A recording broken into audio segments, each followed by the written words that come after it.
एक बार की बात है, एक बहुत ही खूबसूरत रियासत में दुनिया की सबसे हसीन राजकुमारी मार्सेला रहती थी। एक दिन जब वो सुबह की सैर से लौटकर महल पहुंची, तो उसने दरबार में एक अजीब ऐलान सुना।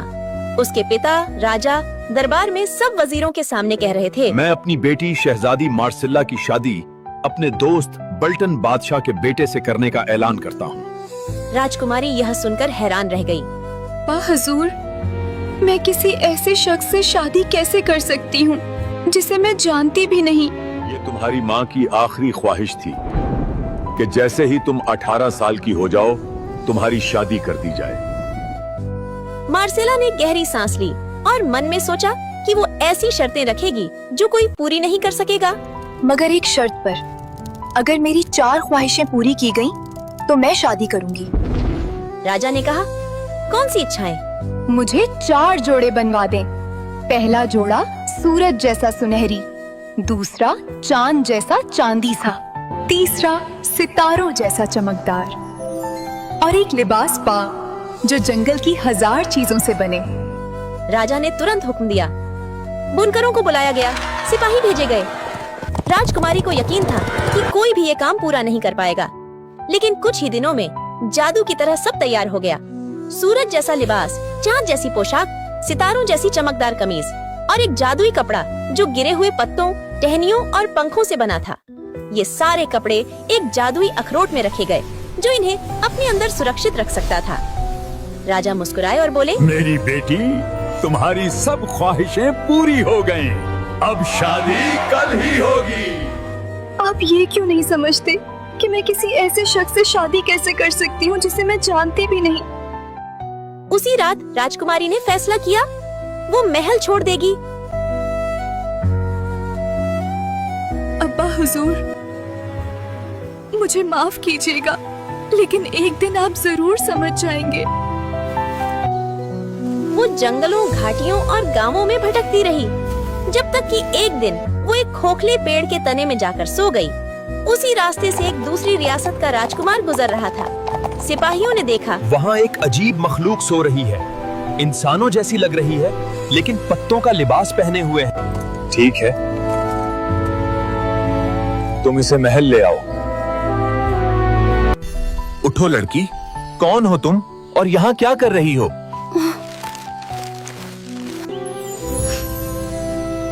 मैं एक बेसहारा लड़की हूँ, मेरा कोई घर नहीं है।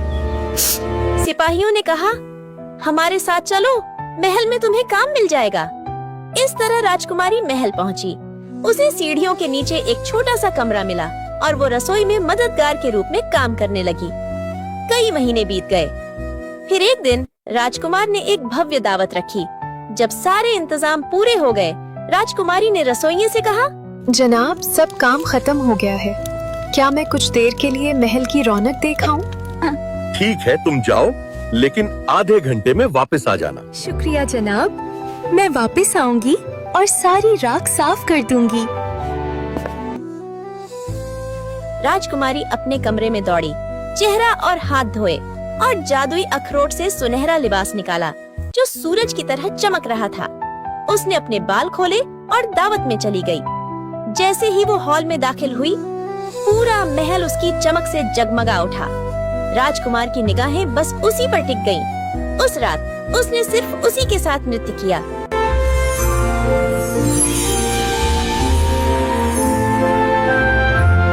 जब आधा घंटा बीत गया, राजकुमारी बोली, जनाब, मुझे जाना होगा। राजकुमार ने कहा, रुको, मगर वो भीड़ में गुम हो गई। वो भागकर अपने कमरे में गई, रसोई वाली लड़की का कपड़ा पहना और फिर अपने चेहरे पर राख लगा ली। फिर चुपचाप रसोई किचन में वापस आ गई। मैं वापस आ गई हूँ जनाब। क्या मैं अब किचन की राख साफ कर दूं? तुम पहले राजकुमार के लिए सूप बना दो। वो इंतजार कर रहा है। जी, मैं अभी सूप बनाती हूँ। राजकुमारी ने सूप बनाया और उसमें अपनी सोने की अंगूठी डाल दी। फिर सूप ऊपर महल में भेज दिया। राजकुमार ने वो सूप चखा तो हैरान रह गया। ऐसा स्वाद उसने कभी नहीं चखा था। फिर उसे प्याले में एक अंगूठी दिखी। ये किसकी है? राजकुमार ने तुरंत बावर्ची को बुलाया। क्या ये सूप तुमने बनाया? जी हजूर, किचन की जिम्मेदारी मेरी है। लेकिन ये जायका तुम्हारा नहीं लगता। महाराज, आज सूप रसोई की लड़की ने बनाया है, उसे तुरंत मेरे पास लाओ। क्या ये सूप तुमने बनाया? जी हुजूर। और ये अंगूठी, क्या ये तुम्हारी है? एक गरीब बावर्ची लड़की के पास इतनी कीमती चीज कहाँ से आएगी हुजूर? राजकुमार ने गौर से देखा। तुम मुझे किसी की याद दिलाती हो, उसी की जिससे मैंने महफिल में नाच किया था। खैर, तुम्हारा सूप बहुत स्वादिष्ट था। धन्यवाद महाराज। कुछ दिन बाद फिर एक दावत रखी गई। राजकुमारी ने फिर रसोई वाले से कहा, जनाब, सब काम खत्म हो गया है। क्या मैं कुछ देर के लिए महल की रौनक दिखाऊं? ठीक है, तुम जाओ, लेकिन आधे घंटे में वापस आ जाना। शुक्रिया जनाब, मैं वापस आऊंगी और सारी राख साफ कर दूंगी। वो भागी, कमरे में गई, चेहरा और हाथ धोए और इस बार चांद जैसे चांदी रंग का गाउन पहना। जब वो महफिल में आई, सबकी नजरें उसी पर ठहर गईं। राजकुमार ने फिर सिर्फ उसी के साथ नाच किया। मगर आधा घंटा पूरा होते ही वो भीड़ में गुम हो गई। वो वापस कमरे में भागी, रसोई का कपड़ा पहना और फिर से राख लगा ली। फिर चुपचाप किचन में लौट आई। मैं वापस आ गई हूँ जनाब। क्या मैं अब किचन की राख साफ कर दूं?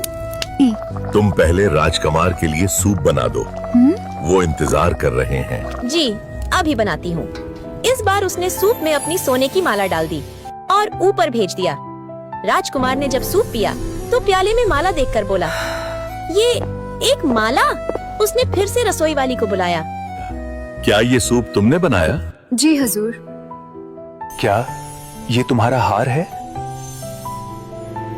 मैं गरीब हूँ हुजूर, मेरे पास कुछ नहीं।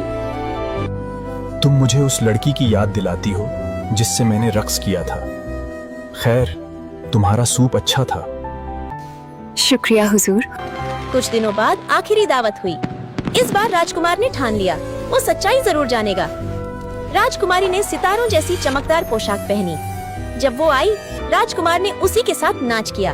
नाचते हुए उसने उसकी उंगली में वही अंगूठी पहनाई जो पहली बार मिली थी और उसे पता भी न चला। आलीजा, अब मुझे जाना होगा। आज रात मौसीकी कुछ देर और चलेगी।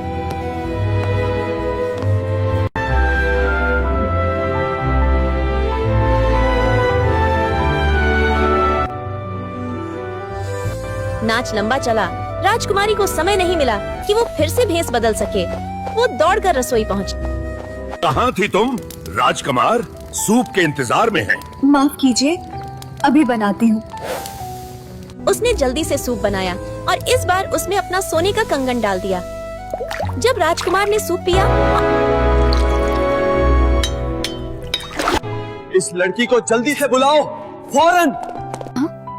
क्या आज रात भी सूप तुमने बनाया है? जी हुजूर। और ये कंगन? एक गरीब बावर्ची लड़की के पास इतनी कीमती चीज कहाँ से आएगी? जनाब। और ये अंगूठी क्या?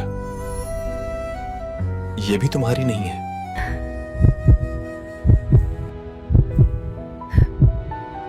अब मैं जान गया, तुम ही वो हो जिसके साथ मैं महफिल में डांस करता रहा हूँ।